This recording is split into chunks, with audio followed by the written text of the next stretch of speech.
नमस्कार, मैं हूं अशोक वर्मा। आप देख रहे हैं टीवी20 न्यूज। टीवी20 न्यूज पर शुरू करते हैं आज का खबरों का सिलसिला। बने रहिए हमारे साथ।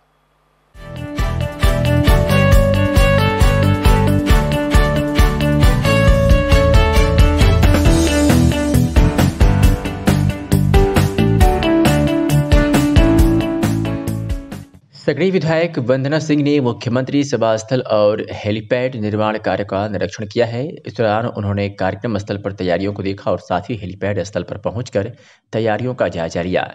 इस दौरान उन्होंने जनसभा स्थल को सुसज्जित करने में लगे अधिकारियों को काम तेज करने का निर्देश दिया। विधायक वंदना सिंह ने कहा कि तैयारियों को लेकर काम जारी है। जनसभा स्थल को लगातार तैयार किया जा रहा है।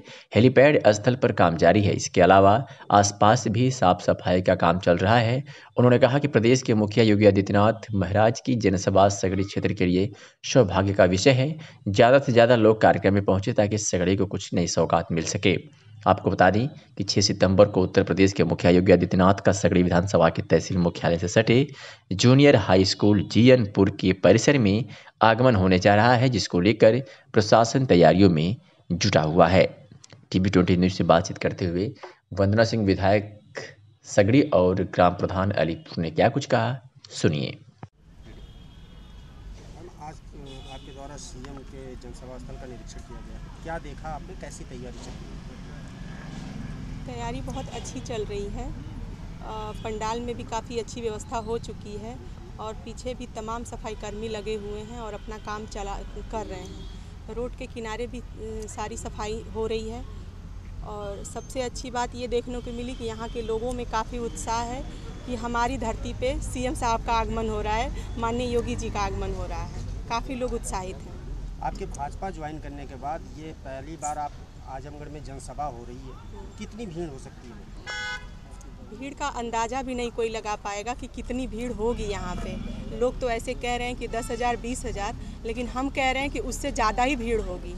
बल्कि हम तो यहाँ देखें कि पंडाल हमको छोटा लग रहा है, तो लोग यहाँ पे जो स्थानीय है वो बताएं कि नहीं, अगल बगल लोग खड़े हो जाएंगे, तमाम लोग छतों पे खड़े हो जाएंगे और काफ़ी भीड़ होगी, उसकी कोई गिनती नहीं की जा सकती। सीएम के आने के बाद क्या उम्मीद जताई जा सकती है कि सगड़ी विधानसभा में कुछ योजनाओं का लाभ भी आम जनता को मिलेगा? जरूर मिलेगा। जैसे आजमगढ़ ज़िले में जो सौगात मिल गई है सीएम साहब द्वारा, उसी के हिसाब से अनुमान लगाया जा रहा है कि सगड़ी में भी कोई विशेष लाभ, विशेष सौगात मिलेगी। मैंने 1-2 कार्यक्रम अपना काम उनको नोट करवाया है, हो सकता है वो सौगात भी हमें मिल जाए। आज के समय में 6 सितंबर को आने वाले हैं, तो अब क्या कहना चाहेंगे सगड़ी की जनता से? सगड़ी की जनता से मैं यही कहना चाहूँगी कि आप भारी से भारी संख्या में उपस्थित होइए और हमारा सौभाग्य है कि हमारी धरती पे माननीय महाराज जी का आगमन हो रहा है। भारी से भारी संख्या में आप उपस्थित होइए और उनका स्वागत करिए। सर, परिचय बताएं। मैं अलीपुर प्रधान महफूज। ये आपके ग्राम सभा स्तर पे ये मुख्यमंत्री की जनसभा स्थल की तैयारी है जी, क्या कहना चाहेंगे, कैसी तैयारी चल रही है? तैयारी बहुत अच्छी है, सब अधिकारी लगे हुए हैं और बहुत अच्छा चल रहा है यहाँ। क्या लगता है भीड़ कितनी हो सकती है? भीड़ तो अपार भीड़ होगी, उसका अंदाज़ा नहीं लगाया जा सकता कितनी भीड़ होगी। सहयोग पूरा दे रहे हैं? पूरा सहयोग हम लोग दे रहे हैं। आजमगढ़ से खबर है, जहां द एरियाज स्कूल मुखेरीगंज आजमगढ़ के बच्चों द्वारा सुखदेव पहलवान स्टेडियम में खेल का आयोजन किया गया, जिसमें स्कूल के सभी बच्चे शामिल हुए। इसमें सभी तरह के बच्चों द्वारा विभिन्न प्रकार के दौड़ प्रतियोगिता में भाग लिया गया। मौके पर पहुंचे अभिभावकों व शिक्षकों द्वारा बच्चों को लगातार उत्साहवर्धन किया गया। पुरस्कार वितरण का कार्यक्रम स्कूल में ही किया जाएगा। स्कूल के मैनेजर अमित खेतान व प्रिंसिपल सौम्या खेतान ने सभी अभिभावकों को धन्यवाद दिया। स्कूल के प्रिंसिपल ने बताया कि इस प्रकार के कार्यक्रमों से जहां बच्चों की सेहत में सुधार होगा, वहीं इससे बच्चों में अच्छी प्रतिभा का भी निखार होगा और उनका मनोबल भी ऊंचा होगा। खबर आजमगढ़ से है, जहां शहर के प्रतिष्ठित समाज सेवी ज्ञानेंद्र सिंह उर्फ ज्ञानू सिंह के पुत्र विशाल सिंह के शुभ विवाह के अवसर पर प्रदेश सरकार के ग्राम्य विकास विभाग एवं समग्र ग्राम्य विकास उत्तर प्रदेश के मंत्री राजेंद्र प्रसाद सिंह उर्फ मोती सिंह का आगमन हो रहा है, जिसका अधिकारी प्रोटोकॉल भी शासन द्वारा जारी कर दिया गया है। शादी समारोह में पूरे देश से अनेकों राजनीतिक व सामाजिक दिग्गज इस शादी समारोह में शामिल हो रहे हैं। यह शादी समारोह 7 दिसंबर को सगुन सम्राट मैरिज हॉल हाफिजपुर निकट बलरामपुर चौराहे पर संपन्न होगा।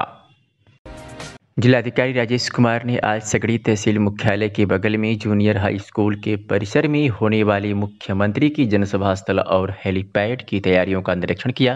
निरीक्षण के दौरान जिलाधिकारी ने काम में लगे कर्मचारियों से बातचीत की और उन्हें आवश्यक दिशा निर्देश भी दिए। इस दौरान जिलाधिकारी ने कहा कि हमारे जनपद के सगड़ी और लालगंज 2 जगहों पर मुख्यमंत्री की जनसभा 6 दिसंबर को होने वाली है। इसको लेकर तैयारियां चल रही है। टेंट की लगभग तैयारियां पूरी हो चुकी है। हेलीपैड स्थल पर कार्य युद्ध स्तर पर शुरू है। उन्होंने उम्मीद जताई कि कल दोपहर तक सारी तैयारियां पूर्ण कर ली जाएगी। और क्या कुछ कहा, सुनिए। कैसा है कार्यक्रम? हाँ, जो आज मुख्यमंत्री के आने का कार्यक्रम है सर, आपने अभी दौरा किया, इस पर क्या? माननीय मुख्यमंत्री जी का सगड़ी विधानसभा में और लालगंज सगड़ी क्षेत्र में और लालगंज क्षेत्र में 2 कार्यक्रम होना है। उन दोनों कार्यक्रम 6 तारीख को है।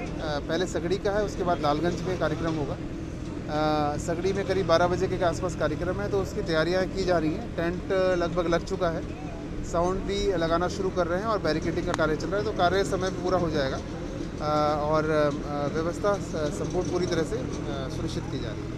सर, कोई कमी नहीं दिखी है?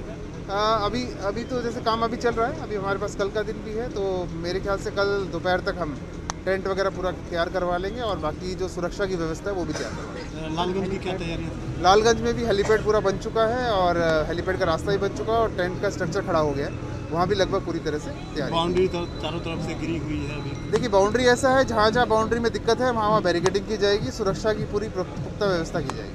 सर, वहाँ पे कौन कौन सा कार्यक्रम?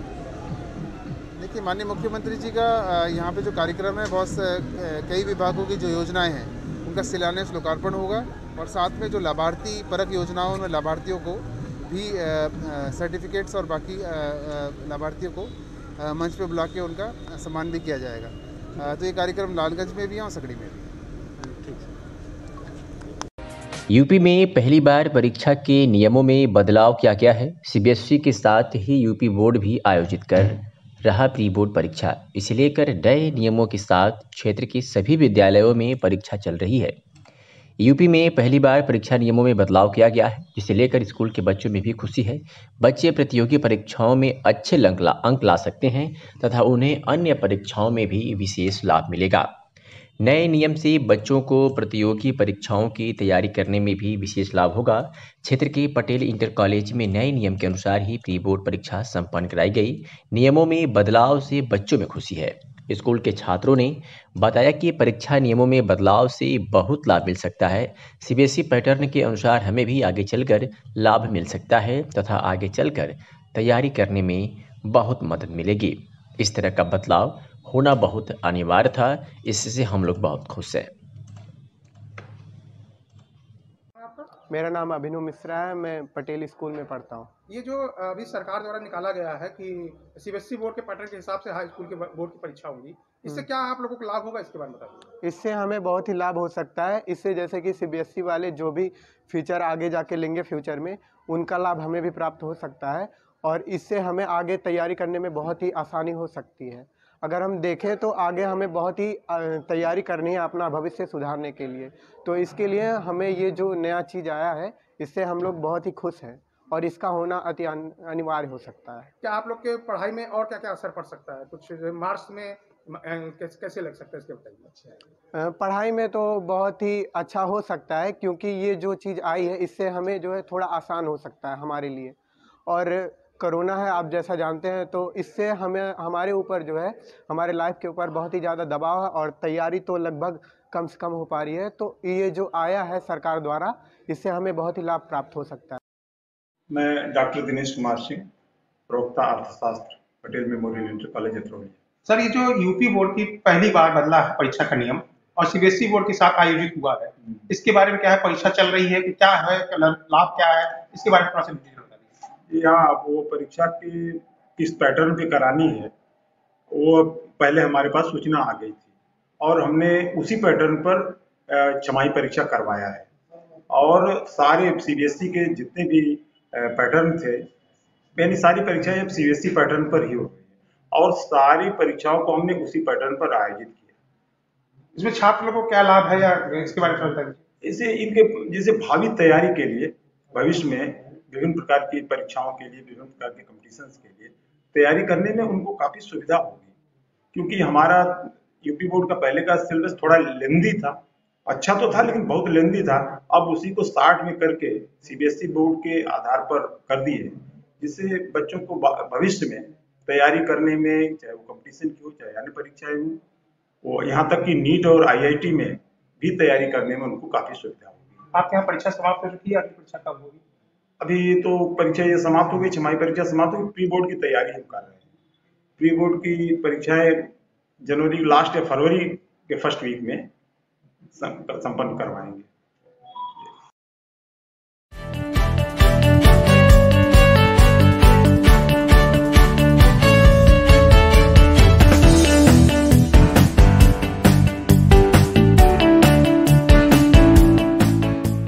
जिला कांग्रेस कमेटी कार्यालय पर जिला अध्यक्ष प्रवीण कुमार सिंह की अध्यक्षता में 2022 विधानसभा चुनाव लड़ने के संभावित आवेदनकर्ताओं की बैठक में उत्तर प्रदेश कांग्रेस कमेटी के उपाध्यक्ष विश्वविजय सिंह, विशिष्ट अतिथि उत्तर प्रदेश कांग्रेस कमेटी के सचिव प्रभारी आजमगढ़ अहमद शमशाद एवं मनोज कुमार गौतम उपस्थित रहे। बैठक में मिशन 2022 की रणनीति एवं सदस्यता अभियान पर चर्चा हुई। बैठक के उपरांत मीडिया से मुखातिब उत्तर प्रदेश कांग्रेस कमेटी के उपाध्यक्ष विश्वविजय सिंह ने क्या कुछ कहा, सुनिए। देखिए, अभी जो टीटी की परीक्षा का प्रश्न पत्र लीक हुआ है, तो उसमें राय अनूप प्रसाद एक अभियुक्त के रूप में उभर कर आया है और उस भारतीय जनता पार्टी के बिहार में जो रश्मि वर्मा जी विधायक हैं, उनका वो भाई है। मुख्यमंत्री जी रोज बुलडोजर चलाने की बात करते हैं, मुख्यमंत्री जी रोज दमन की करने की बात करते हैं। मैं मुख्यमंत्री जी से सवाल करना चाहता हूं कि उत्तर प्रदेश के जो छात्र हैं, जो बेरोजगार हैं, जिनके भविष्य के साथ रोज पर्चा लीक के माध्यम से आपकी सरकार खिलवाड़ करने का काम कर रही है, तो इस टेट की परीक्षा में जो आपके विधायक का भाई का नाम आया है, जो गोरखपुर का रहने वाला राय अनूप प्रसाद है, उसके खिलाफ बुलडोजर आपका कब चलेगा मुख्यमंत्री जी? इस प्रकार का आपकी जो बात है, आप सिर्फ भेदभावपूर्ण बात करते हैं। आपकी सरकार में बैठे हुए लोग अगर जांच करा लिया जाए तो आपकी पूरी सरकार पर बुलडोजर चलाने की जरूरत पड़ेगी। हम पूरा उम्मीद उत्तर प्रदेश का जो छात्र है, जो उत्तर प्रदेश का नागरिक है, वो इस बात को की उम्मीद कर रहा है कि आने वाले दिनों में 2022 का जब चुनाव होगा तो आपकी सरकार पर बुलडोजर चलाने का काम करेगा। आजमगढ़ में मिशन शक्ति तृतीय चरण योजना के तहत पुलिस द्वारा मिशन शक्ति का प्रचार प्रसार किया गया। थाना महिला थाना पुलिस द्वारा अपने थाना क्षेत्र के आजमगढ़ शहर के विभिन्न स्थानों पर बैनर पोस्टर के माध्यम से वीमेन पावर लाइन 1090 मिशन शक्ति योजना के संबंध में मिशन शक्ति कक्ष में पोस्टर बैनर के माध्यम से मिशन शक्ति योजना के बारे में जानकारी देकर लोगों को जागरूक किया गया। जिसमें थाना अतरौलिया पुलिस द्वारा अपने थाना क्षेत्र के कस्बा अतरौलिया में, थाना बिदरियागंज पुलिस द्वारा अपने थाना क्षेत्र के ग्राम बेजियापार में, थाना रानी की सराय पुलिस द्वारा अपने थाना क्षेत्र के ग्राम सराय में, थाना सरायमीर पुलिस द्वारा अपने थाना क्षेत्र के कस्बा सरायमीर में और थाना देवगांव पुलिस द्वारा अपने थाना क्षेत्र के ग्राम मसीरपुर में बैनर पोस्टर के माध्यम से विमेन पावर लाइन 1090 मिशन शक्ति योजना के संबंध में जानकारी देकर जागरूक किया गया। इसी प्रकार जनपद के समस्त थानों द्वारा किए गए जागरूकता मिशन शक्ति के अंतर्गत 3477 लोगों को जागरूक किया गया।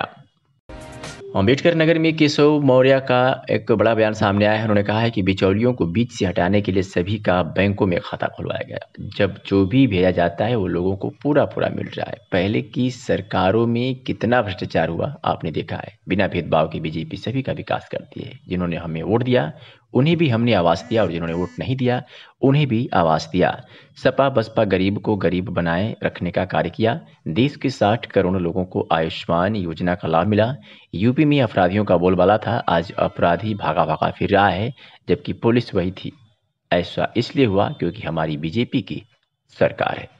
सर 2017 विधानसभा चुनाव में आप भाजपा की वजह से मुख्यमंत्री बने थे और पिछड़ों को आपने जोड़ा था और इस बार अखिलेश पिछड़ों को जोड़ रहे हैं, तो ऐसे में अखिलेश क्या होगी? आप साथी रहेंगे या अलग बनेंगे? अखिलेश यादव जी का जो है, मैं आपको बता दूं, उनको तो मैं अब श्री अखिलेश यादव नहीं कहता हूं, उनको श्री अखिलेश अली जिन्ना कहता हूं। लेकिन वह पिछड़ों के नाम पे जो भी थोड़ी बहुत राजनीति करने की कोशिश कर रहे हैं कि अवसरवादिता कहा जाता।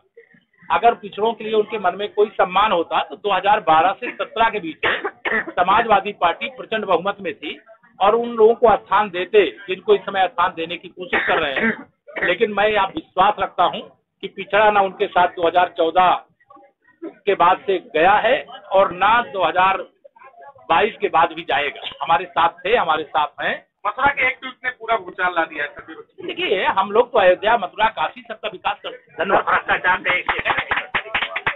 भ्रष्टाचार मुक्त प्रशासन का दावा किया जा रहा है। बिजनौर से एक तस्वीर ऐसी आई है कि भाजपा विधायक उद्घाटन कर रहे हैं और नारियल छोटे खड़ा टूट जा रहा है। समझ लो, पहले हम ये नहीं कर रहे हैं कि हमने सारा समाप्त कर लिया, सारा काम खत्म हो गया, फिर हम काहे लिए सरकार में आना कर। अभी कुछ गड़बड़ सपा बसपा कांग्रेस मानसिकता के लोग बचे हैं, अभी उनसे भी मुक्त कराएंगे। आपको ऐसा सुशासन देंगे कि कमल के फूल की तरह आप भी खिले रहो।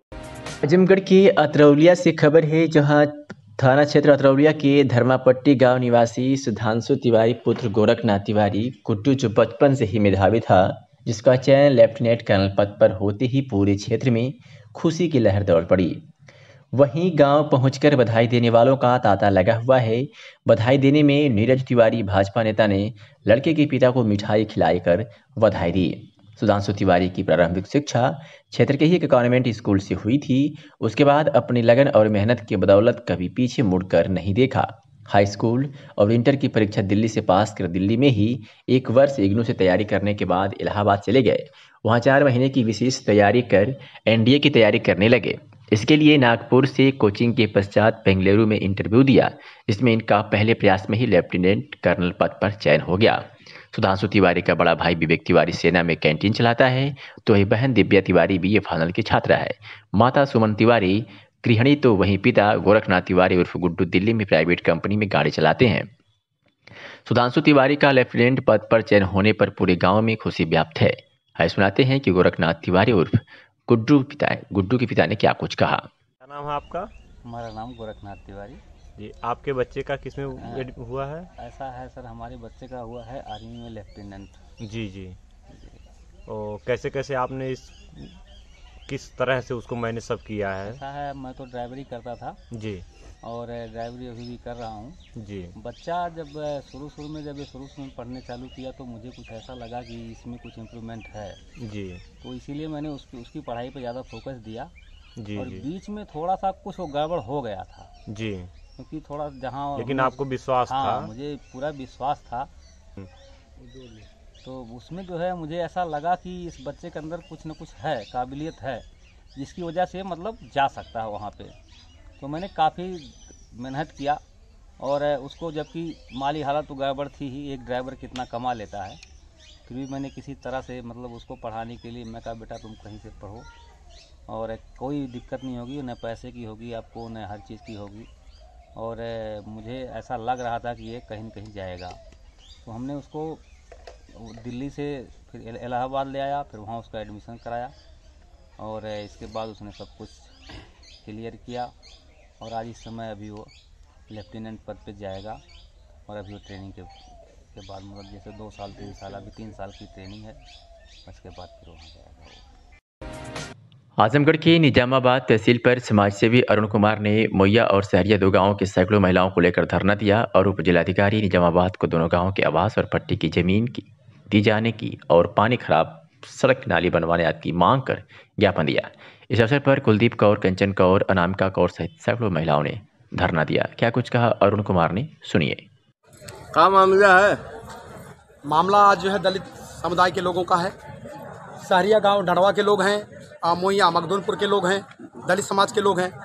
आज भी अन्य समस्याओं से ये वंचित हैं। राज्य सरकार और केंद्र सरकार की योजनाओं का पूरा लाभ नहीं मिल रहा है। प्रधानमंत्री ग्रामीण आवास योजना का लाभ नहीं मिल रहा है इन लोगों को, बेघरों को, और असहाय लोगों को जो है बनाने में मजबूर है। और नाली खड़ंजा सीवरेज का कोई काम नहीं हुआ है। जल की समस्या है, जल निकासी की समस्या है, तमाम अन्य समस्याएं और भी हैं। क्या नाम है आपका? मेरा राष्ट्रीय प्रमुख समाज सेवी अरुण कुमार है मेरा नाम। यहाँ आप लोग धरने पे बैठे हैं? बिल्कुल धरने पे बैठे हैं। आज जांच मांगा गया है कि इन दोनों बस्तियों में जाकर जो है, दलित बस्तियों में जाकर जो है जिलाधिकारी महोदय जी है तत्काल अपनी आंखों से जाकर देखें। यही इसी वजह से बैठे हैं और उसका जो है समाधान किया जाए और दलित बस्ती का जो है पूरा काम किया जाए। जो भी पीड़ाएं हैं, इनकी मांग है, इनका जांच करते हुए इनका जो है पूरा काम किया जाए। आवास का योजना का लाभ दिया जाए और जो अन्य और समस्याएं हैं, जो जल निकासी का है, इंटरलॉकिंग का समस्या है, सीवरेज की समस्या है। आजमगढ़ जनपद में पुलिस अधीक्षक अनुराग आर्य के निर्देश पर कोतवाली पुलिस ने एक अभियुक्त को गिरफ्तार कर सलाखों के पीछे भेज दिया है। बता दें कि 30 अक्टूबर को वादिनी थाना कोतवाली आजमगढ़ के द्वारा दिए गए प्रार्थना पत्र के आधार पर मुकदमा पंजीकृत किया गया था, जिसमें मुश्ताक अहमद और 3 लोग अभियुक्त बनाए गए थे। इसकी विवेचना की जा रही थी और आज पुलिस द्वारा अभियुक्त मुश्ताक अहमद पुत्र मोहम्मद शकूर अहमद साकिर नसीरपुर नई बस्ती थाना बिलरियागंज आजमगढ़ को उसके घर से गिरफ्तार कर न्यायालय भेज दिया गया है।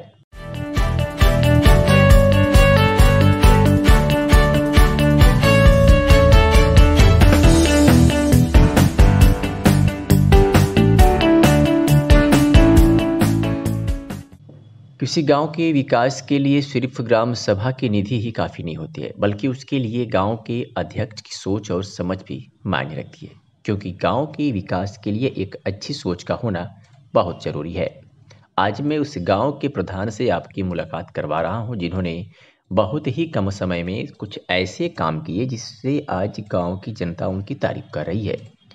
विकासखंड आजमतगढ़ के कटैचा ग्राम सभा के ग्राम प्रधान विजय चौहान, जिन्होंने गांव की कमान संभालते ही नालियां खलंजों को बनवाने का काम किया। इसके अलावा उन्होंने लाइट इंडिया मार्क का हैंड पंप भी लगवाकर लोगों को सुविधा दी। गांव में सबसे ज़्यादा ज़रूरत सचिवालय की थी, जो अब तक नहीं बन पाया था, जिसके चलते गांव की बैठक भी नहीं हो पाती थी। ग्राम प्रधान ने सचिवालय का निर्माण कार्य शुरू किया, जो वर्तमान में चल रहा है। मीडिया से हुई बातचीत में ग्राम प्रधान ने और क्या कुछ कहा, सुनिए। हवलदार चौहान डोरवा। वर्तमान में ग्राम प्रधान द्वारा कराए गए कार्यों से कहाँ तक संतुष्ट हैं? हम इनसे बहुत संतुष्ट हैं। एक ग्राम पंचायत बना रहे हैं, कटैचा में आरसीसी बनाए हैं, प्रधान नहीं थे उसके पहले भी आरसीसी बनाए हैं। अच्छा। और हमारे घर के सामने आरसीसी बनी है, फिर दूसरा रोड आरसीसी के काम खत्म होते ही चालू करने वाले हैं। अच्छा, काम से आप लोग संतुष्ट हैं? काम से इनके बहुत संतुष्ट हैं। 5-6 महीने में बहुत काम कर दिए। तो अगले आने वाले 5 साल में उम्मीद यही जता रहे, कोई काम बचेगा ही नहीं कि अगला काम कोई हो। अच्छा, अभी कुछ समस्याएं आपके गांव में हैं जो प्रमुख हों और जिसका निस्तारण बहुत ज़रूरी है ग्राम प्रधान स्तर से? नहीं, जो समस्या थी मतलब आरसीसी का, वो आरसीसी काम ये चालू करने वाले हैं, वही मेन समस्या थी। बाकी तो आरसीसी सब करवा दिए हैं पूरे गांव में। परिचय बताएं सर। मैं विजय चौहान, ग्राम पंचायत कटैचा के प्रधान। सर, आपके द्वारा जब से आपने ग्राम प्रधानी का चार्ज लिया है, अब तक कौन कौन से विकास कार्य कराए गए हैं जिसकी बहुत ज़रूरत थी? देखिए, ज़रूरत तो एक मेरे ग्राम पंचायत के अंदर डोरवा गांव में जब से पंचायत गठन हुआ तब से आज तक लोग कुछ नहीं तो 2 फुट पानी में आते जाते थे। मैंने प्रधानी कमान संभालते पहले उसको सीसी कराया लगभग 180 मीटर। उसके बाद फिर उसी गांव में कम से कम 50 साल से एक लड़ाई झगड़ा चल रहा था नाली के लिए, उसको बनवाया नहीं। उसके बाद फिर पश्चिमी अनुसूचित बस्ती में मैंने एक नाली का निर्माण कराया 200 मीटर के लगभग, बढ़िया नाली का निर्माण कराया। उसके बाद पंचायत भवन आपके सामने खड़ा है, जो बना के मैं अपने 5 महीने के अंतर्गत जो अपने एक काम कर रहा हूँ। फिर 500 मीटर एक कटैचा ग्राम सभा के ब्राह्मण बस्ती में एक जो अब सीसी है, उसको मैं बना के साइडा जोड़ दिया हूँ। 2-4 दिन में वो ढलाई के उपलक्ष्य में एकदम तैयार है। तो ये मेरा 5 महीने के पंचवर्षीय योजना में सुलभ शौचालय का मैंने कुछ उसको साफ़ सफाई कार्य, जैसे उसका रीबोर गड़बड़ हो गया तो उसको लाइट कनेक्शन काम, सफाई काम मैंने उसको चालू करवाया। लाइट वगैरह फिर गाँव में? लाइट भी काफ़ी मैंने लाइट लगाया, 50-60 लाइटें लगवाया ग्राम सभा में। अच्छा। मतलब चारों तरफ उजाला ऐसी कोई बात नहीं है। तो अब तक गांव की अब बड़ी कौन सी समस्या दिखाई दे रही है? जैसे गांव की अभी भी एक बहुत बड़ी समस्या ये है कि जो गांव में कुछ ऐसे लोग जो हैं हर बिरादरी में, मतलब इसमें बिरादरीवाद की नहीं कि मतलब अनुसूचित के ही लोग हैं, ब्राह्मण भी कुछ ऐसे हैं, कुछ चौहान भी हैं, यादव भी हैं, कुछ ऐसे जिनके घर अभी मकान नहीं है, उनको मकान देने की बहुत अति आवश्यकता है। और जिससे हम लोग उम्मीद कर रहे हैं कि सरकार में हमें मकान वो उपलब्ध हो जाएगा। आपके गांव में पानी की टंकी का भी वो चल रहा था प्रोसेस, तो कहाँ तक? जैसे अब इसमें सब कुछ वो तैयारी पे है। जैसे रीबोर बहुत जल्दी शुरू हो जाएगा, उसकी जो बोर है 2-4 दिन के अंदर तैयार हो जाएगा। और ये बहुत अच्छी योजना है कि जो हमारे ग्राम सभा में और हमारे ग्राम सभा के अंतर्गत सरकार द्वारा ये लगाई जा रही है। बहुत अच्छी योजना है, इसका बहुत फायदा हमें आने वाले समय में पूरे गांव को मिलेगा। क्या कहना चाहेंगे गांव की जनता से? गांव की जनता से ये कहना चाहूँगा कि गांव की जनता संयम रखे और जो भी काम है वो 2 साल के अंदर पूरा कर लिया जाएगा। इससे ज़्यादा समय नहीं लगेगा और 5 महीने का देख लें और 2 साल देख लें। जनपद का गौरव बढ़ाने वाले आजमगढ़ शहर के रैदोपुर क्षेत्र के रहने वाले अभय प्रताप सिंह के कमांडेंट बनने के बाद प्रथम आगमन पर प्रतिष्ठित साईं होटल में एक स्वागत समारोह का आयोजन किया गया। वही यह स्वागत समारोह अखिलेश राय, प्रदीप सिंह व दीपक उपाध्याय व उनके कुछ मित्रगण के साथ आयोजित किया गया। वही कार्यक्रम के दौरान अखिलेश राय ने बुके व प्रदीप सिंह ने अंग वस्त्र तथा दीपक उपाध्याय ने स्मृति चिन्ह देकर उनका स्वागत किया। आयोजित कार्यक्रम के दौरान अभय प्रताप सिंह ने कहा कि आजमगढ़ के लोगों द्वारा स्वागत करने पर हमें काफ़ी हर्ष महसूस हुआ। हम आयोजन करने वाले लोगों का धन्यवाद व्यक्त करते हैं। उन्होंने जनपद के युवाओं को लेकर कहा कि युवा पीढ़ी विशेषकर अपनी पढ़ाई पर ध्यान दे, क्योंकि किसी भी सफलता को पाने के लिए अच्छी शिक्षा का सबसे बड़ा योगदान होता है। घर में स्वागत तो नहीं कहेगा, हमको तो बस यही महसूस हो रहा है कि मैं घर में आके अपने लोगों के बीच में हूँ और मेरे लिए बहुत सम्मान की बात है। जितना सम्मान की बात मेरे अपने को महसूस हो रही है, उसकी अनुभूति हो रही है, उस चीज़ को मैं शब्दों में बखान तो नहीं कर सकता, ना उसको व्यक्त कर सकता हूँ। घर का कोई भी सदस्य जब मिलता है तो जो खुशी होती है उसको बताने की जरूरत नहीं होती। आज वही खुशी मुझे भी महसूस हो रही है। सर, आजमगढ़ ग्रामीणांचल क्षेत्र है और आजमगढ़ में आप लोग एक मिसाल के तौर पे हैं कि इतने बड़े पद पर आजमगढ़ जनपद में रहते हुए आप लोग पहुँचे हैं, तो युवा पीढ़ी को क्या कहना चाहिए? मैं आपकी बात से सहमत तो नहीं व्यक्त करूँगा कि आजमगढ़ ग्रामांचल क्षेत्र, आजमगढ़ बहुत विकसित क्षेत्र है। यहाँ के शिक्षा के क्षेत्र में हर क्षेत्र में मतलब यहाँ प्रतिभाओं की कमी नहीं है। मैं खास तौर से युवा वर्ग को, यहाँ के समस्त नागरिकों को आह्वान करना चाहता हूँ इस माध्यम से, आपके माध्यम से, कि अपने आने वाले समय में अपने बच्चों का ख्याल रखें, पढ़ाई पे विशेष ख्याल रखें, उनको पढ़ने का समुचित अवसर दें ताकि वो जिस प्रतिभा में हैं, जो उनके अंदर टैलेंट हो, सबके सामने आवे। और जब टैलेंट का यूज किया जाएगा तो निश्चित रूप से समाज को भी फायदा होगा, हमारे जिले को भी फायदा होगा। बच्चों का जो कर्तव्य है पढ़ाई लिखाई अनुशासन, इस चीज़ को मेंटेन करें, फल उनको अवश्य मिलेगा। में मुख्यमंत्री योगी आदित्यनाथ के दौरा को देखते हुए सकड़ी विधानसभा में जिलाधिकारी के आदेश के क्रम में स्वच्छता मिशन चलाया जा रहा है। स्वच्छ भारत मिशन के तहत ग्रामीण सफाई कर्मचारियों द्वारा जगह जगह साफ सफाई किया जा रहा है। जिला पंचायत राज अधिकारी लालजी दुबे के देखरेख में स्वच्छता के प्रति जागरूक किया जा रहा है। कूड़ा कचरा पॉलिथीन बिना जा रहा है। सड़क के दोनों पटरी पर संचाई रोग को देखते हुए साफ सफाई किया जा रहा है और जागरूक किया जा रहा है। स्वच्छता ही जीवन है। जिला अध्यक्ष CP यादव ने बताया कि हम लोग स्वच्छता के प्रति हमेशा जागरूक रहते हैं और लोगों को जागरूक करते हैं। सहायक विकास पंचायत लालजी राय के देखरेख में साफ सफाई किया जा रहा है।